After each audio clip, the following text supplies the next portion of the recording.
Hello everyone, this is Kat, and welcome back to the channel. And today I'm playing War Thunder with the USH Swedish 6.7 Tech Tree vehicle. And I wanted to do a review on it because I've had a lot of hate from teammates and enemies alike. And I don't think this vehicle really deserves that hate. I mean, sure, you can do stuff like this, but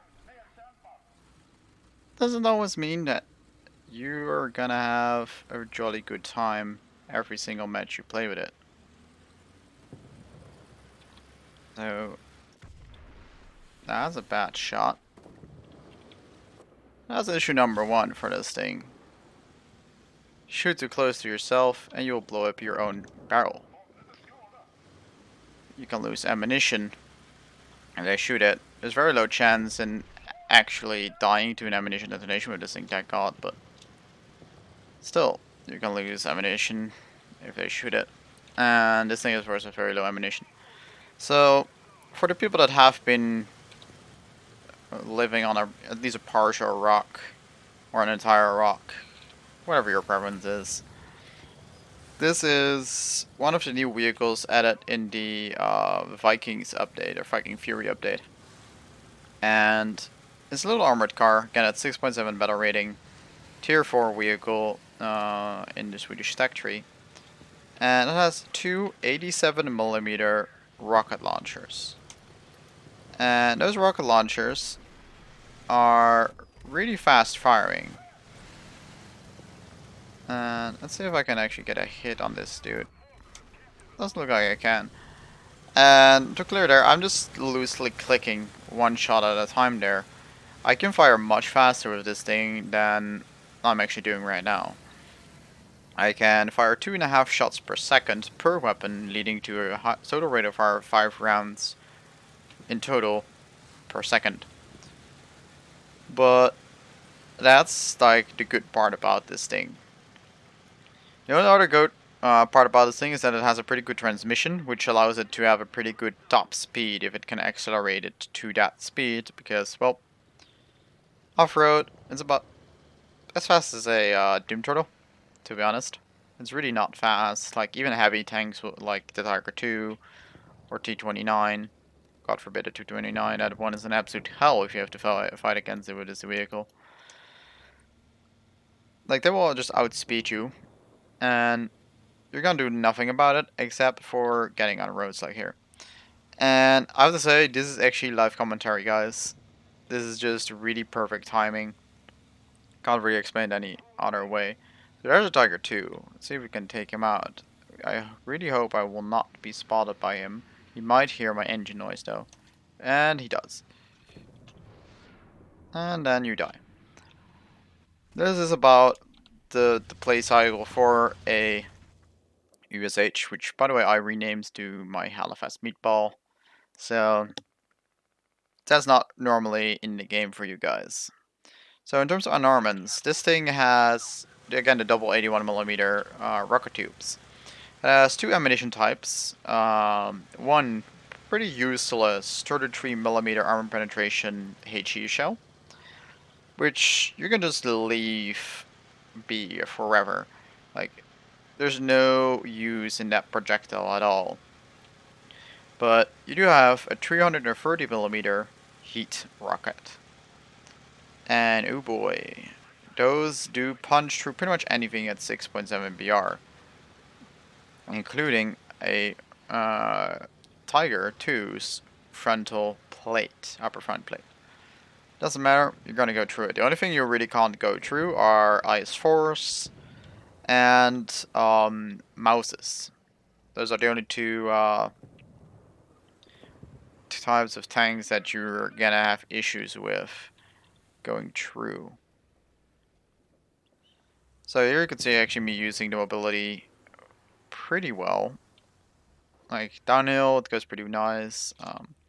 Because this thing is it's fully spaded, 90 horsepower at a 5.7 ton weight. There's gonna be one guy right here. Hello, good mate. You're not gonna be shooting anytime soon. Goodbye. I'm just gonna draw the over right here. And we're gonna keep on moving because this thing really is best done in ambushes. You don't want anyone to know where you are. Because, again, the armor protection here on this thing is nothing. Of course, this is an armored car. There's 8mm on the sides, 10 on the front. Which means that you are vulnerable from any kind of... Ooh, hello, that's actually an enemy. And that's a hull break. So the armor protection is absolutely nothing, to the point where even normal 7.62mm machine guns can punch through the side. Frontally, you're vulnerable from 50 cals as well, but you will be protected against normal machine guns. So that means that anything with machine guns can kill you if you don't watch out. So don't get side shot by any tank, to be honest, because again, there's even machine guns will kill you. Very rarely you will survive a shot like that, and I'm not sure why, but doesn't really matter what's gonna burn down. You managed to reload before I got a shot off him, and there's that. I only bought this vehicle, so I am instantly knocked out. So in terms of performance, without any of the mobility upgrades, I will just take off the engine, transmission, and filters here so you guys can see. You have only 80 horsepower, which does hurt a little bit, so do consider putting in those modifications. And here's again the armor, 8mm, 10mm. Nothing will like not penetrate here. Not even the the M2A2, which has the lowest penetration of any tank in the game. Actually, no, even the French Conehead tank that was removed because that just too little penetration can penetrate this thing. So yeah, that's a thing that exists. But we really should talk a bit more about this firepower. Again, 2.5 rounds per second per gun allows you to kill pretty much anything instantly, which makes this thing one of the most lethal vehicles in the game. And I think that's actually the reason why people hate on this thing so much, because it does suit the meta. The meta pretty much is very small, nimble vehicles that can capture points quickly. They can get into cheeky positions really quickly, where they can get side shot kills and everything.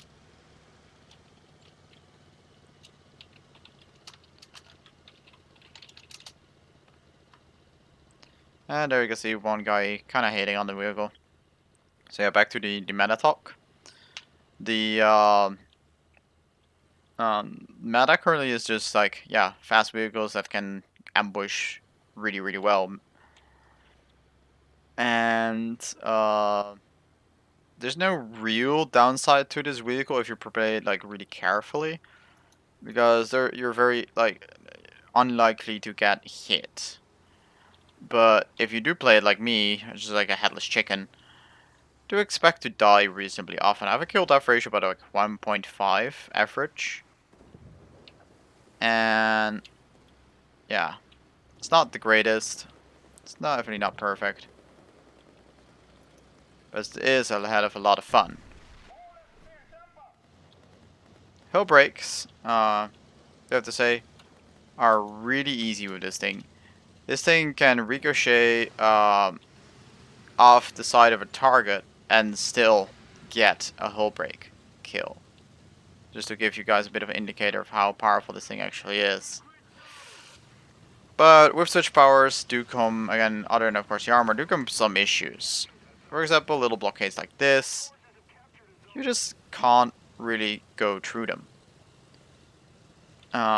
Second is got to be ammunition storage.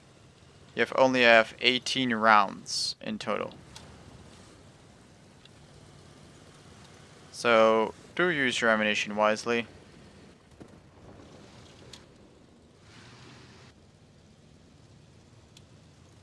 You're gonna have to. There we go. And didn't get a kill. Kind of got punished for that. That was pretty much Max Trader Fire, by the way, guys. Just for your information. So I was going to talk about the issues now, weren't I? Yeah. Okay. So other than it being extremely lightweight and getting stuck on absolutely everything, including these little buggers, which are the absolute bane of this thing's existence. Like I'm gonna try to get past one and look, the speed dropped to like 10 kilometers an hour. It really hurts when you hit those things.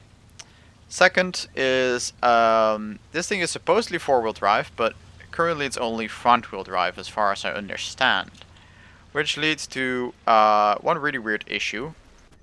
And I'm first gonna have to take these guys out.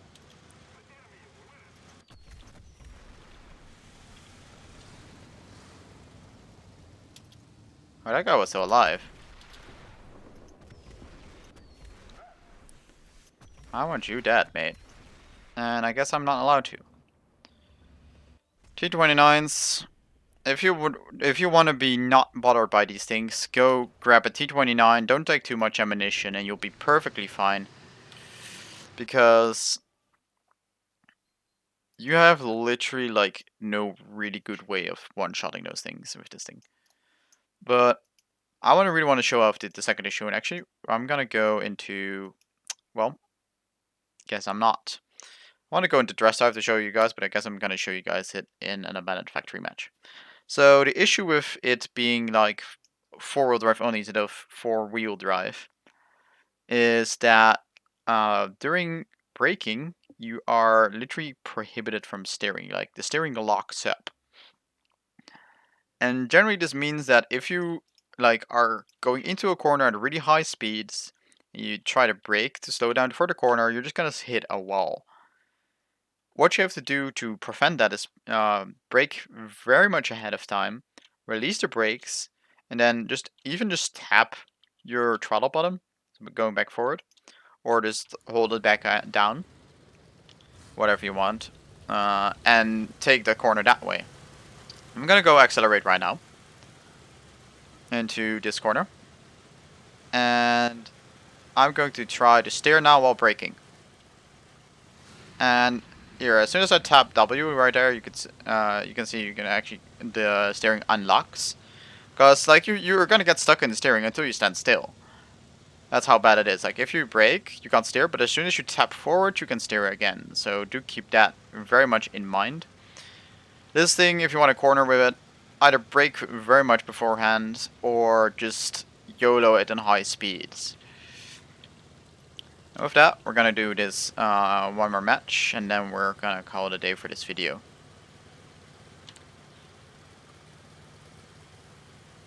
Enemy is capturing Charlie here. Let's see what we can do. This is where I would normally brake, but I'm gonna try high speed this.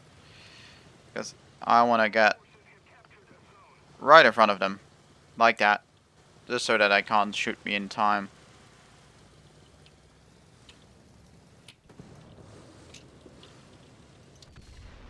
And then that's enough in the chat. One kill. M50 unfoes. Shot from somewhere.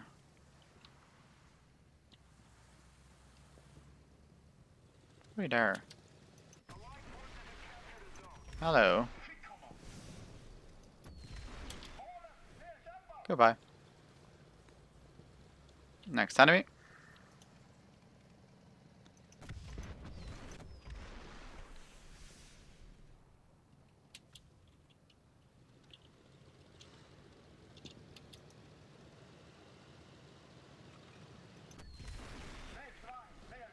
Enemy down. So one more. Okay, that's the unfoes.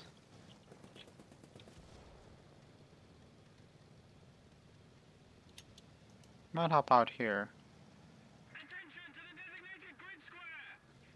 Maybe.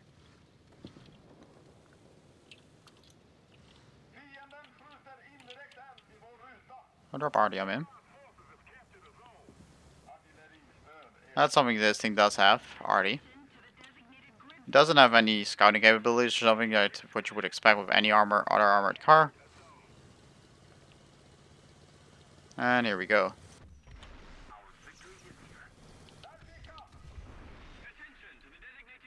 Not sure how I survived that, to be honest. Definitely didn't survive, deserve to survive that hit, but I did. Also, on something entirely different, there's also this little aiming bug. When you are aiming at a target that is just right on the edge, you, because of the way this thing is shaped, you have the center of the crosshair kind of off-center, and your sight is a little bit in the front of the rotation axis, so it kind of jiggles back and forth when you're actually like slightly rotating. Because of that offset, that can produce that jiggle effect. So the last thing we are gonna have to talk about is the ammunition. Why am I still alive? I don't know, but we are only having 7 rounds of ammunition left. We only have 7 rounds of ammunition left in our double revolver magazines. So we kind of want to go back to a capture point. To be clear, these are considered 2 magazines. So if you want to refill, you have to entirely empty your magazine. And that does open you up for risks, such as, of course, you not having ammunition when you're reloading. Or, only having half ammunition while reloading. If you start moving, of course, you will lose any reload progress you have, so make sure it is reloaded before you start moving and you don't lose like progress at the last second. And this, here, like you can see, is how long it takes to restock one of these magazines. After this thing is complete, I will have 9 rounds in the first slot, and that's it. I will not be able to get the 2 last rounds in my second magazine back. You are not allowed to do that at all. So, yeah, that's actually most of it for this vehicle. It is a glass can that is really dependent on being able to reload on capture points. If you can't reload on capture points, you're only going to be able to get a few kills before, again, you run out of ammo and you have nothing to do. But I've had matches where there was only one capture point and I had no way of getting ammunition. And I have very much deserved to die there, so kind of jumbled speech, but it's been a while since I recorded. Kind of warm in here, so come use some slack, please. Gonna use one more backup, and just give it a little bit talking about a few stories that I have for you guys for this vehicle. You guys can judge for yourself again, and whether you guys think this thing is overpowered or not. It definitely dies very easily. I have just a lot of matches where like I ambush somebody, but it's an American player. They still have their 50 cal up because their commander is alive, even though I killed their gunner, killed their driver, killed a loader, but they have like a commander machine gunner left. No, they just turn that machine gun around and deca you to death. I can no longer. I lost track of how many times I died like that. But back to like that cap mission. I ran out of ammo entirely, and I set on the cap, and then an enemy went ahead and set on the cap as well. So he was preventing me from capturing the point and getting my ammunition back. And that went on and on for like 10, 15 minutes until some of his allies came onto the point as well, and they were just drove pretty much into me, so they saw me and killed me. And you can't do anything about such moments, and it's a little bit of a feel bad sometimes. I also had matches that were probably again the cause of why people think this thing is just stupidly overpowered, where I managed to get a flank on Magino, where they were all on a ridge line, and I got, within 30 seconds, I got like 8 kills. And those are like the golden best moments of this vehicle.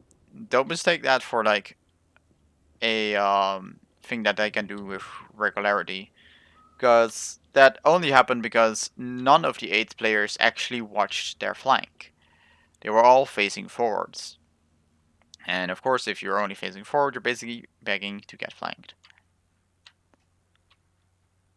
So we're gonna just kind of try and see if we can get into this capture zone. Very much doubt it, because this wall is the thing that exists, and you can see how much speed we lose just because of hitting a wall, where normal vehicles don't really notice any significant speed loss. Okay, we got inside. Just a little bit of research points. And to be clear, guys, I really want to say this thing is a bad vehicle. I mean, it is definitely a good vehicle, but it's definitely not overpowered either. I mean, of course, again, you guys can make your own judgments, own decisions, but that's what I think. And um, I can definitely like talk about this quite a bit just because of the sheer experience I've got with this vehicle. Like, I got obtained this one as the first 6.7 vehicle I had. I got it right after the IGV 91. And then went on and researched pretty much all the other vehicles that I have with it in the tech tree. Ooh, got a little bit of a battle trophy. More respawns for this thing. So when I got this one, I started researching these three, this one, and now these three, and I'm almost done getting the IKV 91. That's how much experience I have gotten into the Hellfest meepo. So I definitely can say that I have some authority to talk about this subject. And just to be honest, just think about this as a little bit more mobile M50 Onfos, or a R3 T106 with a higher rate of fire. Because, I mean, this thing can fire 2 shots at a really short interval. And, I mean, this thing just has that interval, the amount of shots per interval is increased by quite a bit. And of course, this thing also has very little ammunition, only 10 rounds as well. And the M50 Ontos as well only has 18 rounds too. But this thing, because of its sheer rate of fire, it's way easier to just dump your entire magazine and then be done with it. And you're really gonna have to get that constraint going. That's it. That's all I got for you today, guys. Bit of stories, bit of rambling. Hope you guys enjoyed. See you guys in the next one. See ya.